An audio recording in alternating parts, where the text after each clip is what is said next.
চরম বিতর্কিত এক আসর পার করল গানের অনুষ্ঠান ইউরোভিশন।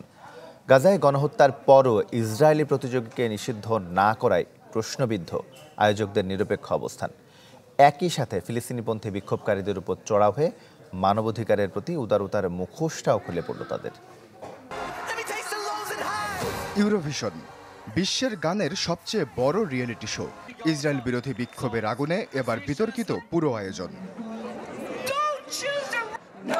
ইউক্রেনে আগ্রাসনের কারণে 2 বছর ধরে রাশিয়া ও বেলারুশের প্রতিযোগী নিষিদ্ধ রয়েছে এই প্রতিযোগিতায়।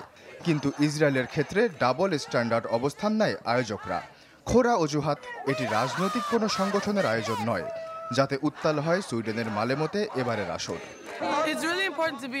সবচেয়ে গুরুত্বপূর্ণ বিষয় হলো আমরা মানুষ, এবং প্রায় 80 বছরে গাজায় দখলদারিত্ব ও উপনিবেশিকতা হয়েছে, এবং যথেষ্ট আর নয়। সেমিফাইনালের মতো ফাইনালেও দর্শকদের দুয়োধ্বনির মাঝে গান পরিবেশন করতে হয় ইসরায়েলের প্রতিযোগী অ্যাডেন গোলানকে। এছাড়া অন্তত 8000 ফিলিস্তিনপন্থী বিক্ষোভকারীর প্রতিবাদী কণ্ঠস্বরে বিঘ্নিত হয় গোটা অনুষ্ঠান।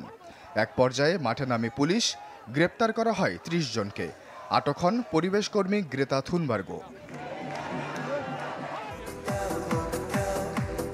ইউরোভিশনের 26টি ফাইনালিস্ট হলেও বিরূপ আচরণের কারণে গান পরিবেশনের সুযোগ হারান ডাচ প্রতিযোগী। দর্শক ও বিচারকদের চূড়ান্ত ভোটে বিজয়ের মালা পরেন সুইজারল্যান্ডের প্রতিযোগী নিমো, আর 5ম স্থান অর্জন করেন ইসরায়েলের বিতর্কিত প্রতিযোগী গোলান। 1956 সালে যাত্রা শুরু হয়েছিল ইউরোভিশনের। নিয়ম অনুযায়ী চ্যাম্পিয়ন প্রতিযোগীর দেশ সুইজারল্যান্ডে হবে 2025 সালের আয়োজন, আর সুইজারল্যান্ডে প্রতিযোগিতাটি ফিরছে 3.5 দশক পর। আশ্বাস চৌধুরী, চ্যানেল 24।